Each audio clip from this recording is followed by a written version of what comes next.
Naitwa Mchungaji Felix Elias Msumari kutoka KKT. Mheshimiwa Mwenyekiti,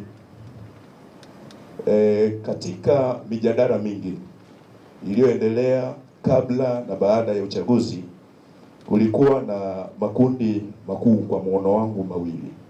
Kundi moja lilikuwa likihubiri amani likiwa halihitaji neno haki. Ni kundi lingine likidai neno haki. Lakini kwa mtazamo wangu nimeona haya mambo mawili hatuwezi kuacha hata moja, lazima abebane. Kwa namna gani? Ili kuiponya nchi lazima tufahamu ya kwamba haki ni kama damu na maji kwenye mwili wa binadamu, haviwezi kuachana. Kimoja kikosekana, mwili utakuwa dhaifu. Taifa letu tumeona wengi wakihubiri neno amani,